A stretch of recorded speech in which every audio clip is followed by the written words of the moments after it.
ప్రియమైన సోదర సోదరీమణులారా, మనం ఆకాశంలో కనిపించే ఇంద్రధనస్సును చూసినప్పుడు మనస్సు ఆనందంతో నిండిపోతుంది కదా. అది కేవలం రంగుల సమూహం కాదు, అది ఒక గొప్ప సందేశము. బైబిల్ గ్రంథంలో ఆదికాండంలో దేవుడు నోవాతో చేసిన నిబంధనకు గుర్తుగా ఇంద్రధనస్సును ఉంచాడు. నేను నిన్ను మర్చిపోను, నా వాగ్దానం నిలబెడతానని ప్రభువు చెప్తూ ఉన్నారు. కానీ ప్రపంచం కూడా రంగులతో నిండి ఉంది. ఈ లోకంలో కూడా చాలా రంగులు కనిపిస్తూ ఉన్నవి. డబ్బు రంగు, అందము రంగు, పేరు ప్రఖ్యాతి రంగు, సోషల్ మీడియా లైక్స్ రంగు, ఎవరికి వారే గొప్పగా చెప్పుకునే రంగు, పొజిషన్స్, డప్పాలు కొట్టుకోవటము, ఈ కలర్స్ కూడా చాలా అట్రాక్టివ్గా కనిపిస్తూ ఉంటవి. కానీ ప్రియ సోదరులారా, ఒక ప్రశ్న: ఇవి శాశ్వతమా? డబ్బు, అందం, పేరు ప్రఖ్యాతి, సోషల్ మీడియా, ఇవి శాశ్వతమా? దేవుని ఇంద్రధనస్సు అనేది ఆదికాండంలో నమ్మకానికి గుర్తు, కృపలకు గుర్తు, శాశ్వత వాగ్దానానికి గుర్తు. మరి ప్రపంచపు రంగులు, డబ్బు, అందము, పొజిషన్స్, సోషల్ మీడియా అన్నీ కూడా తాత్కాలిక ఆనందం, మోసం చేసే ఆకర్షణ, చివరికి ఖాళీ హృదయం.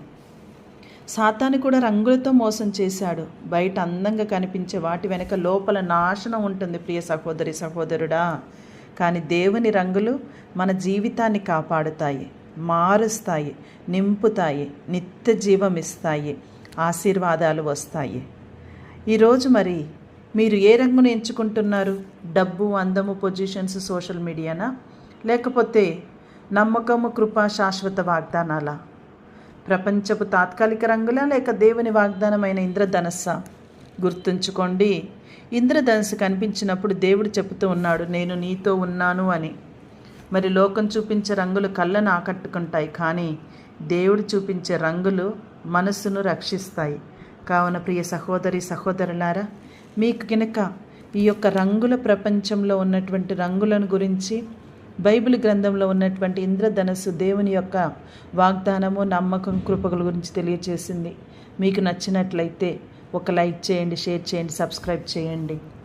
ఇంద్రధనస్సు కనిపిస్తే దేవుడు మాట్లాడుతూ ఉన్నాడు.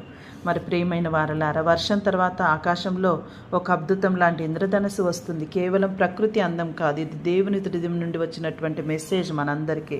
కావున ఇకపై నేను నాశనం చేయను, నీతోనే ఉంటానని ప్రభువు ప్రేమ గుర్తును తెలియచేశారు. మరి కావున డబ్బు, అందము, పేరు ప్రఖ్యాతులు కాకుండా దేవుని వాగ్దానాలు, కృపలను, ఆశీర్వాదాలను, శాశ్వతమైన ప్రేమను పొందుకుందాము. ఆమేన్.